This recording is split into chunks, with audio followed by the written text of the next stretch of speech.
Hello friends, welcome to my channel versatile Kajal પંડ્યામાં તમારું સ્વાગત છે। આજે હું બનાવવાની છું સેવસળ। એની માટે વટાણા અહીં લીધા છે મેં 2 કપ વટાણા લીધા છે 4 જણની વચ્ચે। બપોરના પલાળી દીધા હતા એટલે જલ્દીથી બાફતી વખતે જલ્દી બફાઈ જાય કુકરમાં, એટલે 3 વખત મેં ધોઈ નાખ્યા બરોબર ને ધોયા પછી પાણી મેં લીધું છે, થોડુંક વધારે પાણી લેવાનું। એની અંદર મેં નાખ્યું લવિંગ, મીઠું, પછી કુકરનું ઢાંકણું બંધ કરીને 7 થી 8 જેટલી વિસલ વગાડીશ।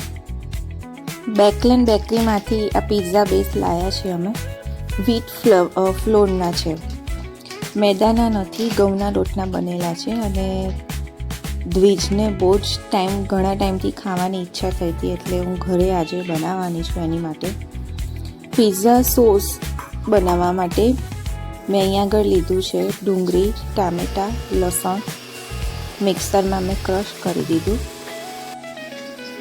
મિક્સરમાં બહુ સરસ રીતે ક્રશ થઈ ગયું છે। હવે હું એનો વઘાર કરીશ। અહીંયા આગળ મેં લીધું છે તેલ થોડું સરસ રીતે ગરમ થાય એટલે જે મિક્સર બનાવ્યું છે ડુંગળી, ટામેટાં, લસણનું એ અંદર એડ કરી દેવાનું। આની અંદર તમે ચીલી ફ્લેક્સ, ઓરેગાનો પણ નાખી શકો। દ્વિજ માટે બનાવવાનું છે એટલે બહુ સ્પાઇસી નથી બનાવતી, એટલે નાના બચ્ચાને બી ચાલી જાય એ રીતનું અહીંયા સોસ હું બનાવવાની છું। એની અંદર મેં નાખ્યું મીઠું, ટામેટો સોસ,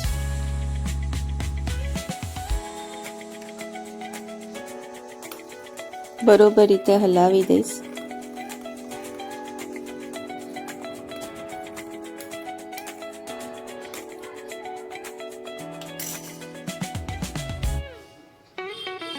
લાલ મરચું તમને સ્પાઇસી વધારે ફાવતું હોય તો થોડુંક વધારે નાખવાનું। શુગર,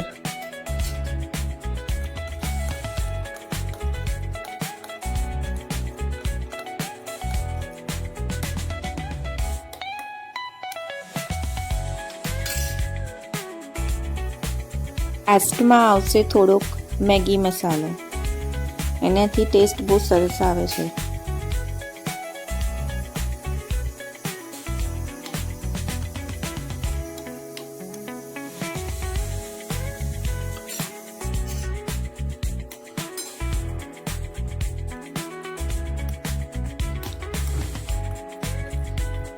બસ હવે આ પિઝા સોસ રેડી છે અને થોડી વાર હું ગેસ ઉપર 5 થી 10 મિનિટ માટે રાખીશ, તેલ છૂટું પડી જાય ત્યાં સુધી। અહીંયા આગળ તમને દેખાય છે પિઝા સોસ રેડી છે।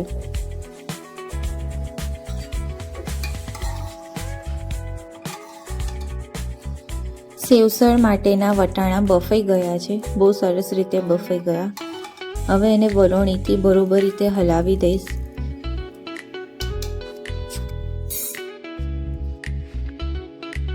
અહીંયા આગળ મેં લીધા છે ડુંગળી અને ટામેટાં। હવે હું સેવસળ માટેનો મસાલો તૈયાર કરીશ। તેલ નાખ્યું મેં,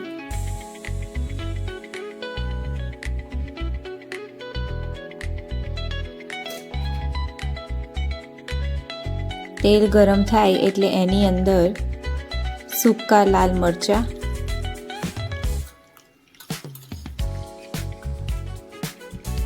જીરું,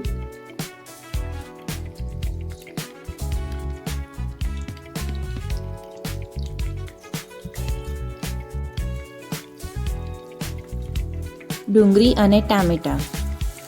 અહીં આગળ મેં 1 ટામેટું અને 1 જ ડુંગળી લીધી છે।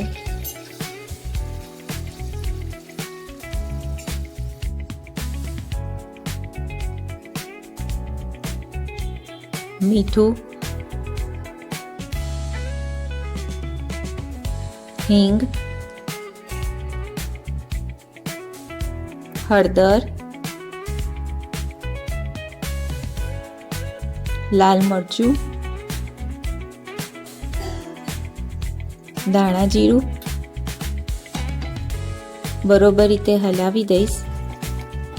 પછી એને 5-10 મિનિટ માટે ગેસ ઉપર રાખીશ।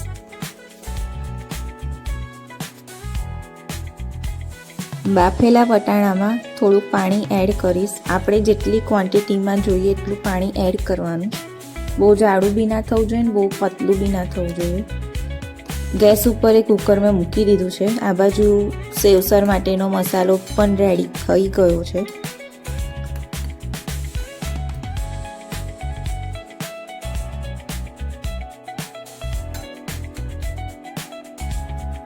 તમે જોઈ શકો છો કે આ વિડીયોમાં કે તેલ બહુ જ સરસ રીતે છૂટું પડી ગયું છે. હવે એની અંદર ઘરની બનાવેલી ચટણી મેં એડ કરી 1 ચમચી અને 1 ચમચી લાલ મરચાંની ચટણી.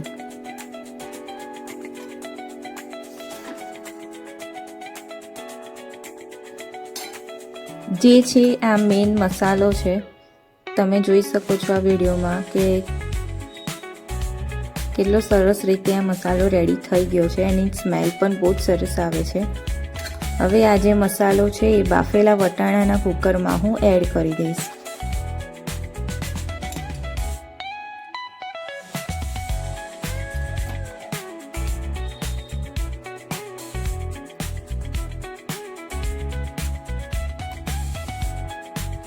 દસ થી 15 મિનિટ સુધી આવી રીતે ઉકાળીશ સેવસળને. પછી છેલ્લે હું અંદર નાખીશ 1 લીંબુ ખટાશ માટે. પછી સેવસળ રેડી છે ખાવા માટે.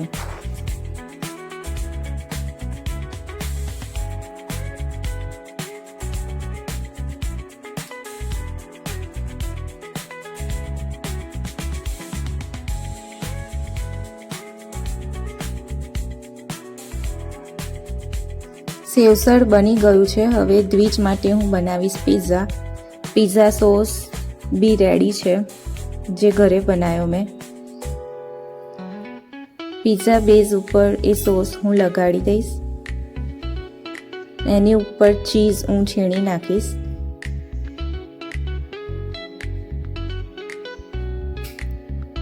આ એક તવો લીધો છે મેં, ઢોસાનો તવો, એટલે નીચે ચોંટે બી ના. અને આજુબાજુ પાણી હું રેડીશ.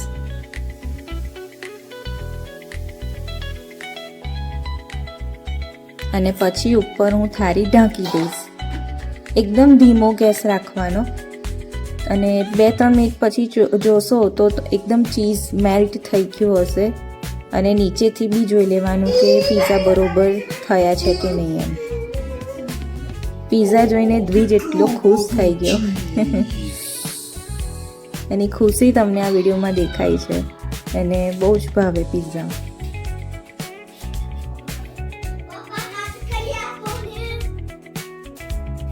કરે છે કર.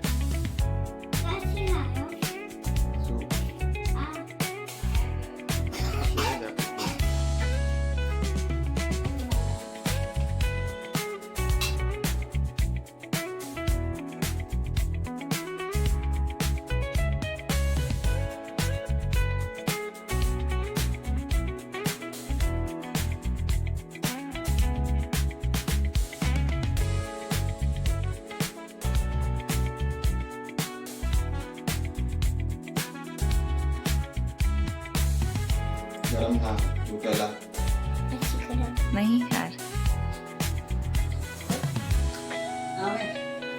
કેવા લાગ્યા? બાના મળ્યા ને એવા. હે ને.